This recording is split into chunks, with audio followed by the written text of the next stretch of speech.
Selamat datang di channel Saham Cuan. Di channel ini, kita tidak hanya melihat saham dari permukaan, tapi kita bongkar dari dalam, mulai dari fundamental hingga teknikalnya.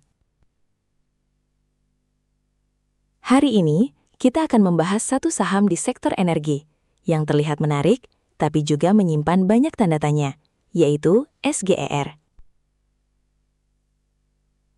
Di satu sisi, bisnisnya berkembang, ekspansi ke berbagai lini, dan berada di sektor batubara yang besar.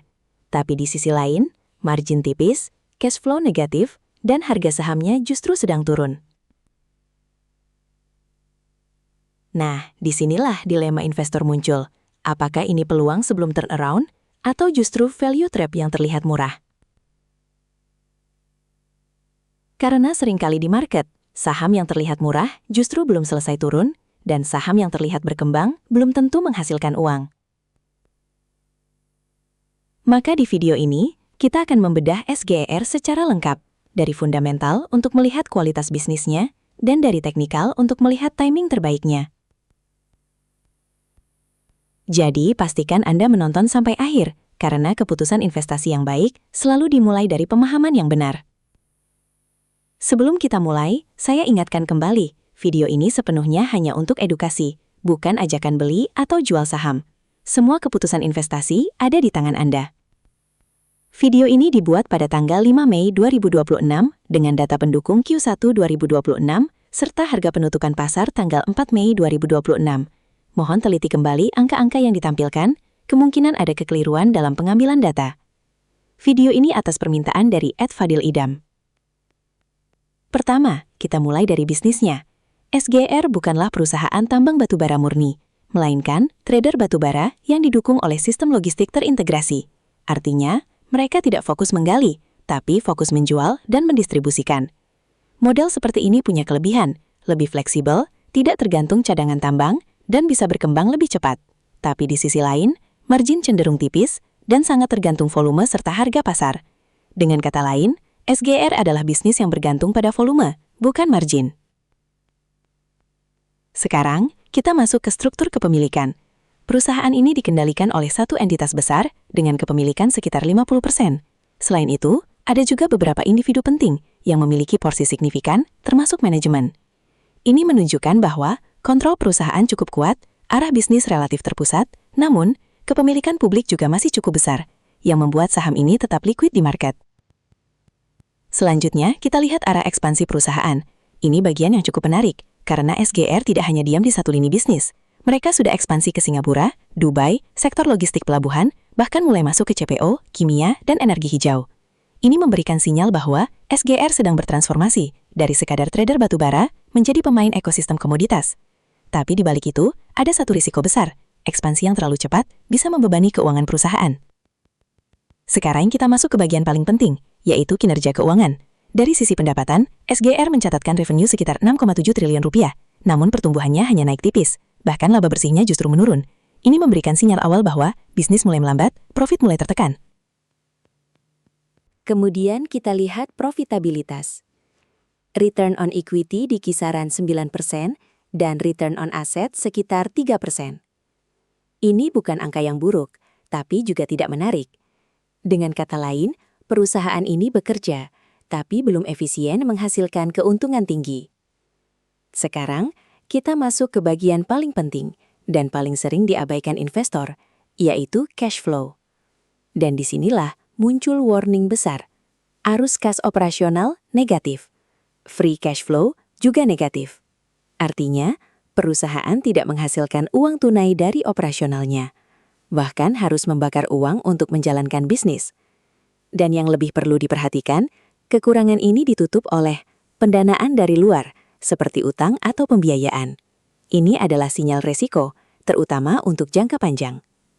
Selanjutnya, kita lihat kondisi neraca. Rasio utang terhadap ekuitas berada di atas 1, yang artinya utang sudah lebih besar dibanding modal. Interest coverage juga cukup tipis, yang menunjukkan kemampuan bayar bunga tidak terlalu kuat. Memang, likuiditas jangka pendek masih aman, tapi tekanan bisa muncul jika profit terus menurun. Sekarang, kita masuk ke valuasi. Dan ini bagian yang cukup mengejutkan. dengan kondisi growth lemah, margin tipis, cash flow negatif, namun valuasinya tidak bisa dibilang murah. PER berada di kisaran tinggi, PBV juga di atas rata-rata, dan earnings yield rendah. Artinya, investor membayar mahal untuk bisnis yang belum kuat. Bagaimana dengan dividen? Yield sekitar 2%, cukup stabil, tapi tidak cukup besar untuk menjadi daya tarik utama. Sekarang kita lihat pergerakan harga. Dalam jangka pendek, harga saham mengalami penurunan cukup signifikan. Namun jika ditarik lebih panjang, pernah naik cukup tinggi. Artinya, saat ini saham sedang dalam fase koreksi setelah sebelumnya mengalami kenaikan besar. Analisa investor style. Value investor. Tidak menarik. Alasan? Tidak murah. Cash flow negatif. Margin tipis. Growth investor. Kurang menarik. Alasan? Growth stagnan. Ekspansi belum terbukti. Momentum atau trader. Lebih cocok. Karena volatilitas tinggi, likuiditas bagus, banyak sentimen. Kesimpulan fundamental. SGR adalah perusahaan dengan model bisnis scalable, ekspansi agresif, margin tipis, cash flow negatif, valuasi tidak murah. Verdik akhir. SGR saat ini lebih dekat ke speculative growth story daripada value investing. Pertanyaan penting, apakah ini turnaround story atau hanya bisnis tipis margin yang terlihat menarik? Karena di market, yang terlihat murah belum tentu benar-benar murah. Yang terlihat tumbuh belum tentu menghasilkan cash. Sekarang kita masuk ke analisa teknikal. Karena dalam dunia saham, fundamental menentukan kualitas, tapi teknikal menentukan timing. Kalau kita lihat pergerakan harga SGR dalam beberapa bulan terakhir, satu hal terlihat sangat jelas. Saham ini sedang berada dalam tren turun. Dalam 3 bulan terakhir, harga sudah turun lebih dari 15%, dan dalam 6 bulan bahkan turun lebih dari 27%. Ini bukan penurunan kecil. Ini adalah sinyal bahwa tekanan jual masih dominan di market. Kalau kita perhatikan struktur harganya, terlihat pola yang konsisten. Puncak semakin rendah dan lembah juga semakin turun. Inilah yang disebut dengan lower high dan lower low, yang menandakan tren bearish masih kuat. Sekarang kita bahas area penting, yaitu support dan resistance. Saat ini, area support kuat berada di kisaran 300 sampai 320. Ini adalah zona krusial, karena jika harga mampu bertahan di area ini, ada peluang terjadinya technical rebound. Namun sebaliknya, jika harga menembus ke bawah 300, maka potensi penurunan lanjutan akan terbuka lebar. Di sisi atas, area resisten terdekat berada di kisaran 420 sampai 450, dan resistance kuat di area 500 ke atas. Artinya, setiap kenaikan harga nanti akan menghadapi tekanan jual di level-level tersebut. Selanjutnya kita lihat dari sisi moving average. Saat ini, harga berada di bawah MA20, MA50, bahkan MA200. Ini kondisi yang disebut sebagai bearish alignment. Artinya, tren jangka pendek, menengah, dan panjang, semuanya masih dalam kondisi turun. Dan selama harga belum mampu kembali ke atas MA tersebut, maka belum ada konfirmasi pembalikan arah. Sekarang kita masuk ke momentum, yang biasanya dilihat dari indikator seperti RSI. Saat ini, posisi RSI sudah mendekati area oversold. Artinya, tekanan jual sudah cukup tinggi dan potensi pantulan mulai muncul.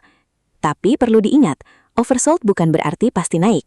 Dalam kondisi downtrend kuat, saham bisa tetap turun meskipun sudah terlihat murah secara teknikal. Kita lanjut ke volume, yang sering menjadi petunjuk pergerakan besar. Yang terlihat saat ini adalah, saat harga turun, volume justru meningkat, sementara saat harga naik, volume melemah. Ini adalah ciri klasik dari fase distribusi. Artinya, ada kemungkinan pelaku besar sedang keluar dari saham ini, dan kenaikan yang terjadi belum didukung oleh kekuatan beli yang solid. Sekarang kita masuk ke skenario pergerakan yang bisa terjadi ke depan. Skenario pertama, jika harga bertahan di area 300 sampai 320 dan mulai muncul volume beli, maka ada peluang saham ini akan mengalami rebound dengan target kenaikan ke area 420 hingga 450. Skenario kedua, jika harga breakdown di bawah 300, maka ini menjadi sinyal negatif dan potensi penurunan lanjutan bisa membawa harga ke area 260 bahkan lebih rendah. Skenario ketiga, harga bergerak sideways di antara 300 hingga 420. Ini adalah fase konsolidasi sebelum menentukan arah berikutnya. Lalu bagaimana strategi terbaik? Untuk trader jangka pendek, bisa memanfaatkan area support sebagai entry, dengan catatan disiplin cut loss jika support ditembus. Untuk swing trader, lebih baik menunggu konfirmasi, seperti breakout dengan volume atau pola pembalikan arah. Dan untuk investor, jawabannya cukup jelas, belum ada sinyal masuk. Karena selama tren masih turun, risiko masih lebih besar dibanding peluang. Jadi kesimpulan dari analisa teknikal ini, SGR saat ini adalah saham yang sedang berada dalam downtrend, dengan potensi rebound jangka pendek, tapi belum menunjukkan tanda reversal yang kuat. Dan inilah hal penting yang harus Anda ingat, dalam market, yang terlihat sudah murah, belum tentu berhenti turun, dan yang terlihat mulai naik, belum tentu benar-benar kuat. Jadi sekarang pertanyaannya kembali ke Anda, apakah Anda ingin menangkap pantulan atau menunggu kepastian arah? Karena dalam investasi, bukan siapa yang paling cepat masuk, tapi siapa yang paling tepat mengambil keputusan. Kalau Anda mendapatkan insight dari analisa ini, jangan lupa like, subscribe, dan share ke teman Anda, agar semakin banyak investor yang tidak hanya ikut-ikutan, tapi benar-benar memahami market. Sampai jumpa di video berikutnya.